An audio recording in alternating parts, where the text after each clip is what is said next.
Karena kalau dengan digital tuh sebetulnya nggak langsung menyelesaikan Right. masalah gitu kan. Yang perlu ditekankan adalah bahwa transformasi digital itu tidak instan.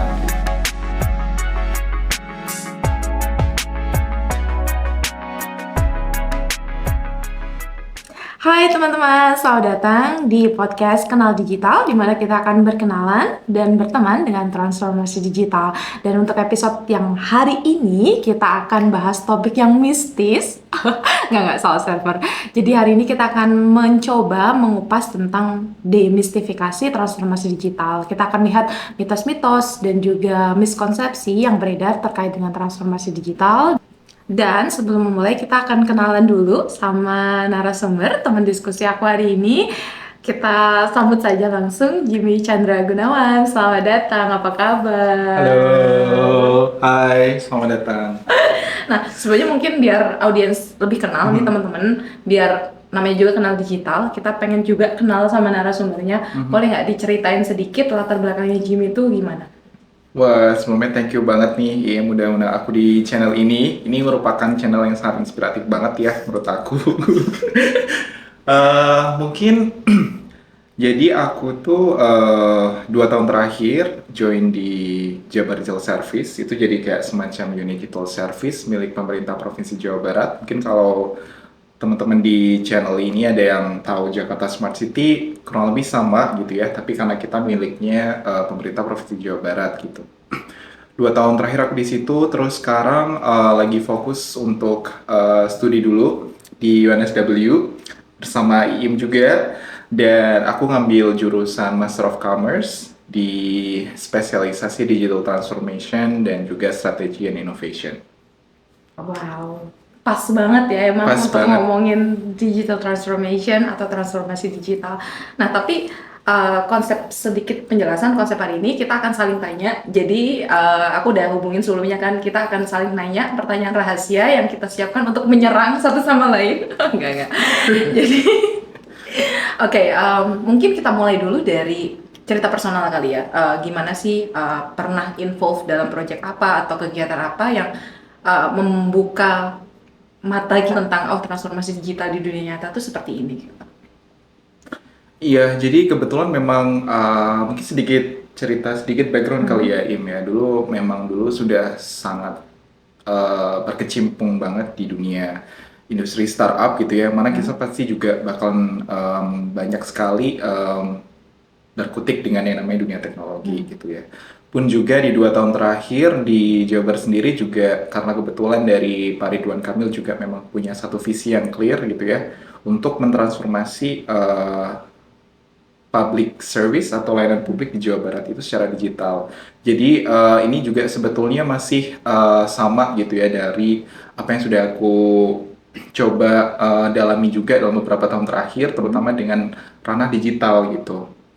Nah ini tuh sebetulnya isu yang sampai detik ini aku yakin juga pastinya teman-teman juga pasti setuju ya, karena kita juga di era digital banyak banget tools apapun itu yang dipakai gitu ya, bahkan di ranah publik sendiri saat ini juga banyak banget aplikasi ataupun juga program-program strategis yang dikhususkan untuk digital transformation gitu. Jadi memang di Jawa Barat sendiri dari gubernurnya juga udah punya visi yang sangat clear, kita ingin menjadi provinsi digital. Jadi segala apapun layanan publik di Jawa Barat itu sejak kepemimpinan beliau kini juga sudah mulai banyak banget program-program yang berbau digital gitu. Nah itulah kenapa semenjak 2 tahun terakhir banyak berkecimpung di ranah digital transformation gitu di program-program di Jawa Barat, baik untuk di layanan pemerintah maupun juga masyarakat Jawa Barat yang saat ini mungkin juga butuh sedikit adaptasi ya sebetulnya, karena kalau dengan digital tuh sebetulnya nggak langsung menyelesaikan Right. masalah gitu kan. Ya. Iya, jadi memang project-project digital di Jawa Barat itu juga kadang kita nggak bisa ini ya langsung pure digital semuanya gitu ya. Terus masyarakat harus entah itu mendownload aplikasi atau dia juga harus membeli handphone gitu ya. Sementara sebetulnya di Jawa Barat sendiri itu kesenjangan digital dan literasi digital juga masih rendah gitu. Walaupun sebetulnya penetrasi mobile itu juga sudah banyak ya, Iya. bahkan di seluruh Indonesia pasti Im juga tahu gitu kan. Tapi Mhm. memang tidak dapat dipungkiri digital transformation itu sebetulnya adalah project yang sifatnya menurut aku bukan sementara gitu. Hmm. Jadi kayak ini tuh berkelanjutan banget Hmm. sebetulnya. Gak bisa yang kayak hanya 1 tahun program itu berjalan selesai gitu. Hmm. Terus masalah juga udah selesai gitu. Sementara kalau kita mau mentransformasi ya, namanya juga mentransformasi, itu tuh butuh banyak aspek sebetulnya yang perlu diperhatikan.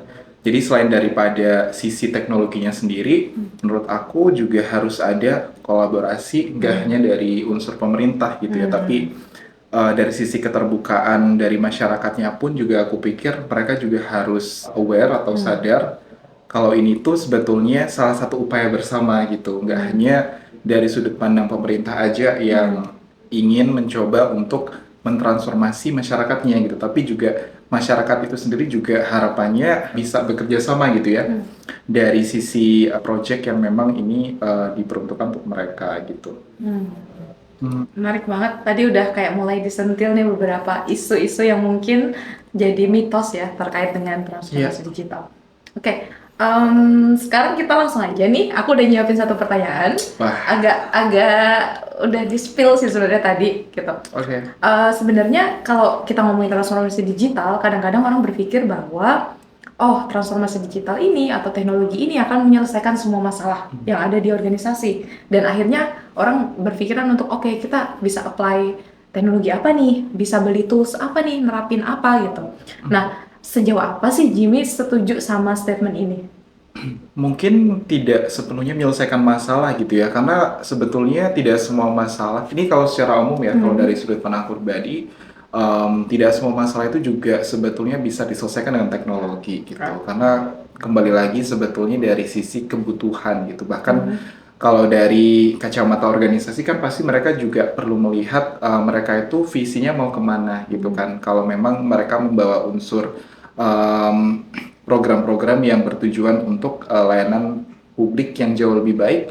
Apakah selalu dengan teknologi? Enggak juga gitu. Karena di Jawa Barat sendiri pun sebetulnya juga banyak nih teman-teman selain program-program yang itu memakai unsur teknologi sebagai salah satu cara untuk kita bisa menjangkau masyarakat lebih banyak. Jadi ada program-program yang sifatnya non-technological juga, yang itu menurut aku juga perlu diperhatikan, yang sebetulnya merana ke visi yang sama gitu, transformasi digital. Jadi kalau menurut aku sendiri, layanan publik itu kadang juga tidak semuanya harus ditransformasi ke dalam mobile aplikasi gitu. Tapi kita juga perlu melihat dari si SDM-nya juga sebetulnya. Karena mungkin kalau pernah tahu juga ya, ada beberapa berita mungkin yang memberikan statement bahwasanya di Indonesia itu saat ini kita juga kekurangan talenta digital nih, teman-teman.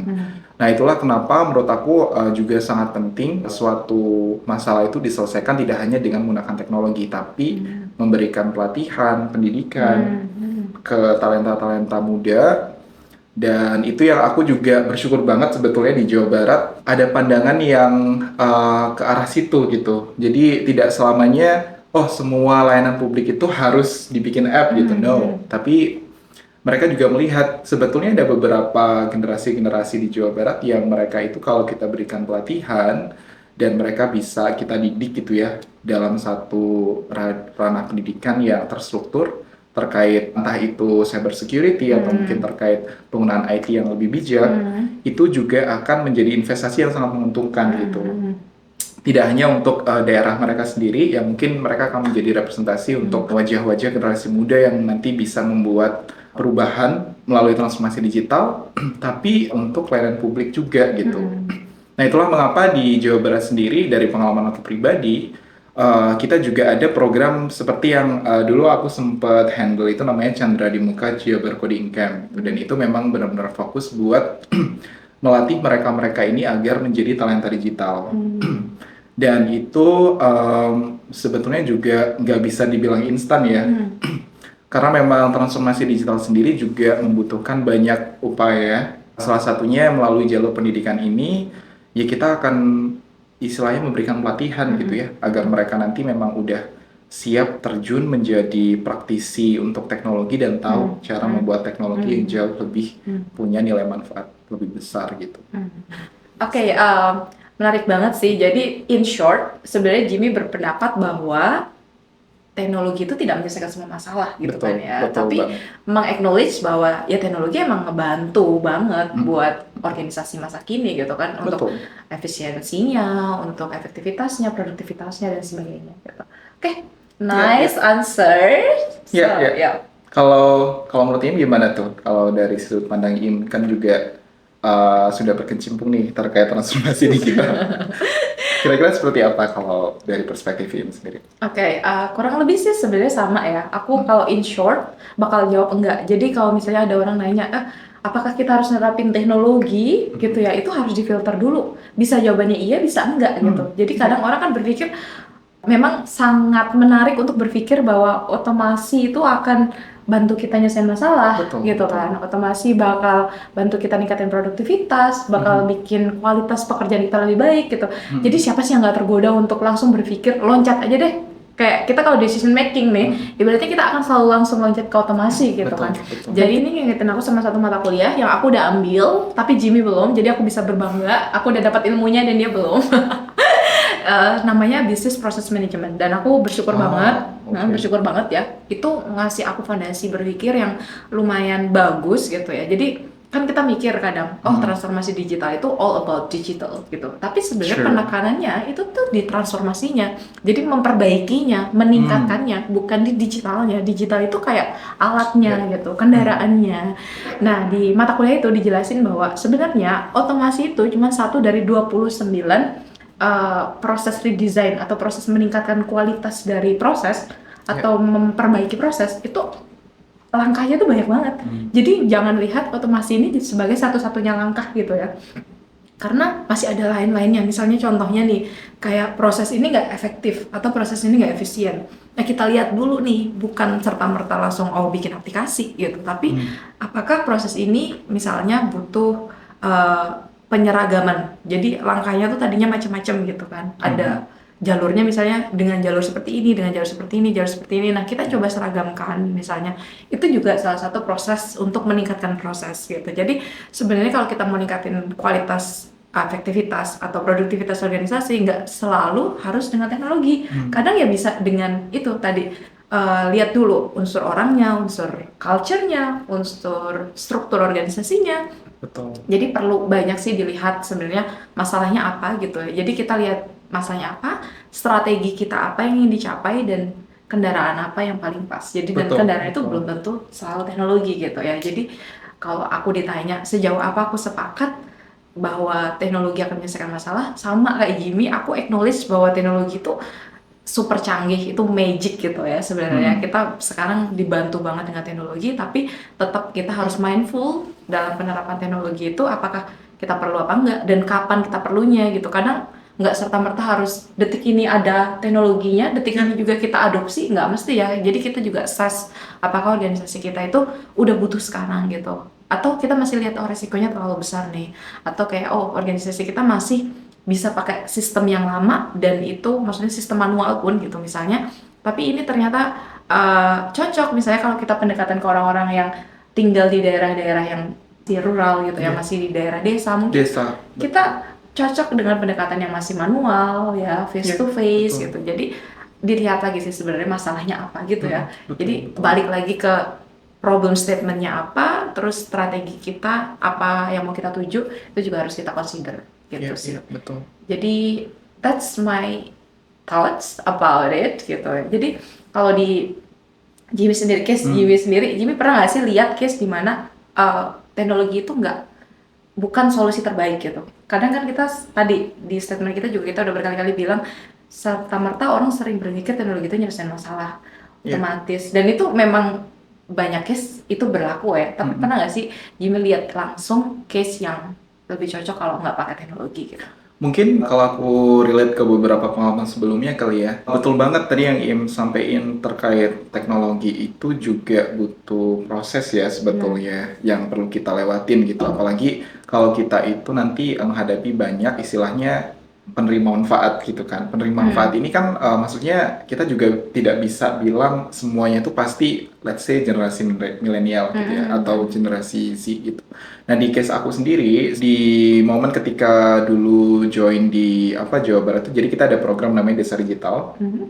Dan salah satu misi yang kita emban waktu itu memang adalah mengaplikasikan teknologi e-commerce untuk para pelaku-pelaku usaha mikro di desa gitu.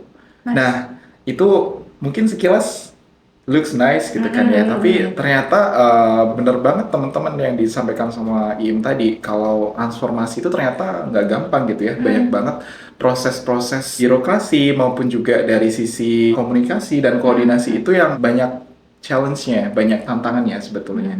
Jadi ketika kita mungkin sudah punya banyak bekal gitu ya, bekal di sini mungkin yang tadi relate sama pernyataan dari Iim adalah digitalnya atau tools digital itu sendiri, kita udah siap misalnya dengan satu buah aplikasi gitu ya, atau satu buah website platform gitu. Udah jadi gitu kan ya, terus pas kita lagi coba sosialisasi di masyarakat, kemudian mereka menanggapi gitu ya, kalau misalnya ini apa gitu kan. Jadi kadang itu masih ada banyak banget orang-orang di luar sana yang tanpa kita sadari, mereka itu bahkan masih belum tahu yang namanya teknologi itu seperti apa gitu kan. Dan kenapa ini dianggap sebagai sebuah solusi gitu kan. Sementara kita juga harus melihat juga jauh sebelum teknologi itu hadir, pasti masyarakat sudah punya adat kebiasaan yang itu berulang gitu kan tiap hari. Entah mereka itu berjualan secara manual di pasar gitu kan, atau mungkin sesimpel kayak mereka mempromosikan produknya dari rumah ke rumah gitu kan. Sementara dengan hadirnya teknologi ini, wah ini menjadi salah satu pendongkrak untuk bisnis mereka bisa melesat lebih jauh. Tapi di sisi yang lain mereka belum tahu banyak gitu kan. Ini tuh harus seperti apa sebetulnya dipakainya gitu kan. Jadi pada waktu itu memang challenge-nya adalah mengedukasi sih, mengedukasi pelaku-pelaku bisnis di desa agar mereka paham bahwasanya ini tuh bukan sesuatu hal yang menakutkan sebetulnya, tapi sesuatu hal yang secara pelan-pelan mereka bisa pakai dan adaptasiin untuk membantu gitu ya. Jadi membantu dalam meningkatkan nilai ekonomi dari usaha yang mereka punya gitu. Dan sekali lagi memang yang namanya transformasi digital itu tuh butuh banyak kolaborasi menurut aku. Itu yang paling penting juga sih. Jadi selain daripada mengedukasi layanan digitalnya seperti apa, kolaborasi di sini itu adalah pihak-pihak yang sekiranya sudah memiliki mindset yang bagus terkait digitalisasi, dan mereka ini bisa dari siapapun sebetulnya, bahkan dari anak para pelaku usaha atau mungkin mahasiswa yang memang punya banyak program di desa. Itulah yang akhirnya juga perlu kita berdayakan gitu. Dan kolaborasi ini tuh semakin memperkuat sebetulnya ranah transformasi ini bisa sampai gitu ke mereka. Jadi ketika ada literasi yang masih rendah, kita kasih pelatihan. Ketika ada hal-hal yang sifatnya itu berbau teknis terkait penggunaan suatu platform gitu ya, kita juga kasih beberapa training gitu. Jadi memang banyak banget sebetulnya yang perlu kita lewati gitu ya prosesnya, dan ini yang perlu ditekankan adalah bahwa transformasi digital itu tidak instan gitu. Tentunya butuh banget yang namanya adaptasi dan juga merubah proses kebiasaan ya, dari yang nyaman menjadi mungkin sedikit kurang nyaman di awal, tapi mereka juga perlu kita yakinkan bahwasanya ini akan membuahkan hasil gitu. Gitu. Kalau menurut Iim gimana? Kalau dari pengalaman Iim sejauh ini, ada nggak kira-kira hal yang serupa? Um, Sebenarnya kalau di tempat kerja aku tidak langsung berhubungan sama masyarakat kan. Jadi sebenarnya mungkin sedikit-sedikit case di mana aku ketemu apa ya, kasus-kasus di mana manual itu nggak bisa digantikan dengan teknologi gitu. Tapi tetap gitu ya, ketika kita ngomongin misalnya kayak pelayanan, salah satu pelayanan di tempat kerja aku itu juga berhubungan dengan masyarakat gitu kan, walaupun itu cuma salah satu kantor yang aku audit, bukan aku sendiri yang menjalankan gitu, tapi aku lihat bahwa oh iya ya, ternyata harus disediakan pintu gitu ya, selain pintu lewat aplikasi, lewat hal-hal yang digital, tapi juga harus ada gitu, orang bisa datang ke kantornya langsung mengisi formulirnya misalnya, itu memang harus disediain sih. Jadi kalau aku pikir-pikir dari diskusi kita sejauh ini, kita tuh sampai di satu titik di mana pemahaman kita adalah kita harus kenal banget sama problemnya gitu. Jadi mengenali betul problemnya itu akar ini digitalisasi perlu atau enggak, kapan perlu digitalisasinya, itu sebenarnya, dan pendekatan seperti apa yang dilakukan itu sebenarnya kita harus berangkat dari kejelasan problem statement. Yeah. Jadi kayak kita punya clarity nih apa yang mau kita selesaikan dan apa ya tadi stakeholdersnya itu seperti apa gitu. Jadi Sure. berangkatlah dari gitu, mungkin kesimpulannya gitu ya, kita ambil kesimpulan berangkatlah dari problem statement yang jelas gitu. Kita tahu masalah kita apa, terus bagaimana menyelesaikannya juga gitu. Jadi tidak selalu dengan teknologi, tapi lihat lagi stakeholders kita, kulturnya seperti apa, terus orang-orangnya seperti apa, struktur organisasi kita seperti apa gitu. Jadi banyak hal yang perlu dikonsider gitu, nggak Yeah. serta-merta langsung kita loncat ke Yeah, teknologi betul banget. gitu mungkin ya. Sepakat. So that's our first conversation, dan kita akan lanjut lagi dengan mitos yang lain. Nanti gantian aku yang bakal ditanya duluan, jadi Oke. aku harus siap-siap. Siap.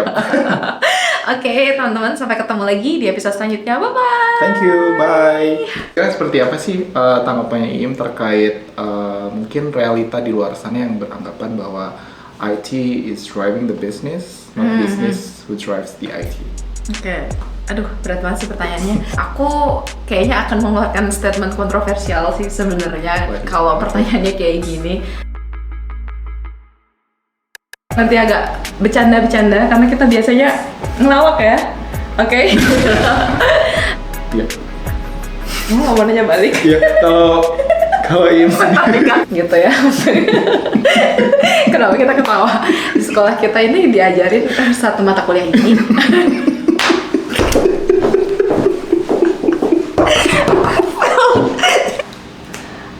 Nggak bisa dipanggil.